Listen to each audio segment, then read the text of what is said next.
The violation letter arrived Monday morning, but the real confrontation began when the HOA president walked into my driveway and calmly told me my solar panels must disappear. He pointed upward like a man delivering orders, not advice, certain the authority behind his words would force immediate compliance without questions or resistance. What he didn't realize yet was that I had already spent months preparing for this exact conversation. My name is Bill Calder, a semi-retired electrical engineer who spent decades designing renewable energy systems across the Southwest. Engineers learn something important over time. Systems fail when people misunderstand the rules governing how those systems operate. And that HOA president standing in my driveway clearly misunderstood the rules. Rod Feller, 52 years old, owner of 3 successful auto detailing shops, carried himself like a man who rarely heard the word no. He handed me a printed violation notice from the Crestwood Pines Homeowners Association, folded neatly, as if this situation had already been decided. According to the notice, my solar panels violated architectural guidelines by altering the community's carefully maintained roofline aesthetics. The document demanded I remove the panels within 30 days, or face daily fines of $150. Rod watched my reaction closely, expecting frustration or panic. Instead, I simply read the letter slowly while standing beneath the panels he wanted gone. Then I asked him a question that made him pause. Had the board reviewed Arizona Revised Statute 331816 before issuing this violation? His expression shifted slightly, but his confidence returned almost immediately. Rod insisted HOA architectural authority allowed them to regulate anything installed on a homeowner's roof. That sentence told me everything I needed to know. He had either never read the solar protection law, assumed it didn't apply to him. Unfortunately for Rod, I had studied that law very carefully before installing a single panel. Months earlier, when Sandra and I moved into Crestwood Pines, the Arizona sunlight hitting our roof triggered an engineer's instinct. I immediately began calculating solar production angles and energy output potential. But I also knew HOAs sometimes fight solar installations aggressively. So, before hiring installers, I studied every relevant legal protection homeowners have in Arizona. The law was surprisingly clear.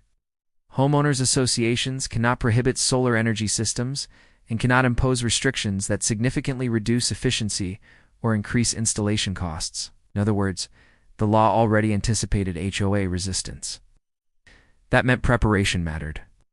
I designed my solar system specifically to remove every possible argument an HOA board might attempt. The panels were mounted only on the rear roof slope where they faced the southern sky perfectly. From the street, they were completely invisible. Neighbors couldn't see them from sidewalks or driveways either. The entire installation passed Scottsdale City inspections before activation. Only after everything was complete did I formally notify the HOA, exactly as community rules required. One submitted permit documents, installation photographs, and even a short explanation referencing the Arizona Solar Statute. The management company confirmed receiving the paperwork. Then nothing happened for 8 quiet months, until Rod appeared Monday morning holding that violation notice. When he finished explaining the removal deadline, he stood silently waiting for a response. I simply nodded and thanked him for delivering the document. Then I went inside my house and made a phone call. The attorney I contacted was Vivian Cross, a Scottsdale lawyer specializing in real estate and HOA disputes. Months earlier, she had reviewed my installation plans before construction even began. When I described Rod's visit, she sounded more amused than concerned. "Let me guess," she said calmly. "They never actually read the statute." She asked me to send a photo of the violation notice. Then she began writing a response letter immediately. That letter would become the most expensive mistake Rod's board had made all year. Vivian cited Arizona Revised Statute 331816 directly in the opening paragraph. She explained clearly that my solar installation met every legal requirement and could not be prohibited by HOA rules. She included documentation proving the panels were invisible from public streets. Then she addressed the violation notice itself. According to Arizona law, HOA enforcement actions violating solar protections expose the association to legal liability and attorney fee reimbursement. In simple terms, if they fought and lost, they would pay both sides legal costs.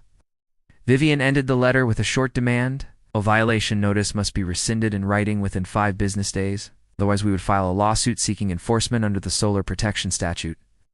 She emailed the letter to the HOA attorney at exactly 2:17 p.m. Less than 2 hours later, her phone rang. The caller introduced himself as Stuart Kilp, legal counsel for the Crestwood Pines HOA. Stuart had clearly read Vivian's letter very carefully.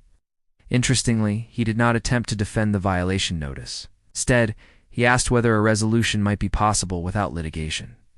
Vivian replied that resolution required only two things. First, the violation notice must be formally withdrawn. Second, the HOA must confirm they would not pursue enforcement against the solar installation again. Stuart thanked her and promised to contact the board immediately. That night, the HOA held an emergency meeting. During that meeting, Stuart walked the board through Arizona's solar protection law line by line. For several minutes, nobody in that room spoke, because suddenly they understood the problem. The next morning, Stuart called Vivian again. The board had voted unanimously to rescind the violation notice. Later that afternoon, a formal rescission letter arrived. It stated clearly that the violation had been issued in error after legal consultation. The letter also confirmed no enforcement action would ever occur regarding my solar panels again. The entire dispute had lasted just 31 hours. Most people might celebrate a victory like that, but engineers rarely celebrate systems functioning correctly. We simply appreciate when the rules operate exactly as designed. Arizona law protected homeowners installing solar energy systems. Documentation proved my installation followed those rules perfectly. Once someone finally read the law, the outcome became obvious. A few weeks later, every homeowner in Crestwood Pines received an updated architectural policy notice. The HOA had revised its solar review procedures to comply fully with state law. The notice never mentioned my name, but everyone understood exactly why the policy had suddenly changed. Soon afterward, 2 neighbors installed solar systems of their own. Neither received a violation letter. Rod quietly finished his term as HOA president months later. He chose not to run again. Today my panels still sit on that same roof, producing more power than our home uses most afternoons. Our electric bill rarely rises above $20. Every time I see that number, I remember Rod standing in my driveway pointing at my roof. Confident authority can sound powerful, but knowledge of the rules is always stronger. And sometimes the fastest way to defeat bad authority is simply understanding the law better than the person trying to enforce it.